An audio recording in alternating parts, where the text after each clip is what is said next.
How did 1950s labor unions impact worker freedom? Imagine a time when workers had little say over their jobs. The 1950s changed that by giving employees a voice through labor unions. Before this era, bosses made all the rules, and workers had few options. Unions stepped in to organize workers so they could negotiate together. This process, called collective bargaining, allowed workers to push for higher wages, safer workplaces, and better benefits like health insurance and retirement plans. These improvements helped many families move into the middle class for the first time. With union jobs, workers could afford homes, send children to college, and enjoy a more comfortable life.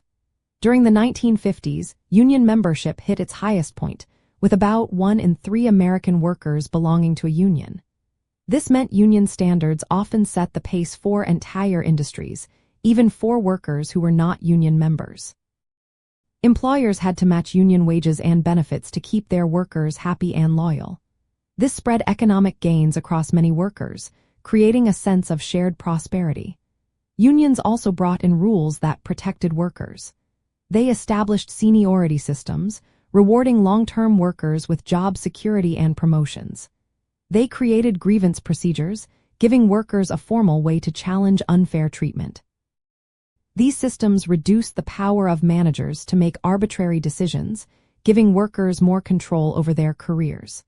But the freedom unions provided was not unlimited. The Taft-Hartley Act of 1947 limited some union powers. It allowed employers to hold meetings to discourage union membership and made it harder for workers to organize. Some states passed laws called right-to-work laws, which let workers choose not to pay union dues even if they benefited from union contracts. Despite these restrictions, unions remained a strong force in many parts of the country. Many people look back at the 1950s as a golden age for workers. Jobs were plentiful, wages were rising, and benefits were expanding. Families could count on steady work and a clear path to a better life. Union halls were places of community, pride, and skilled trades. The union label became a symbol of quality and fairness. However, it is important to remember that not everyone benefited equally.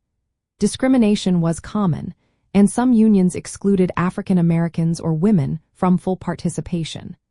The political climate was also tense, with fears of communism leading to purges of union leaders and restrictions on activism. Overall, the impact of unions in the 1950s was mostly positive for those who could join. They gave workers a voice, improved living standards, and fostered a sense of shared progress. Their legacy is one of increased security and opportunity, even as some challenges remained.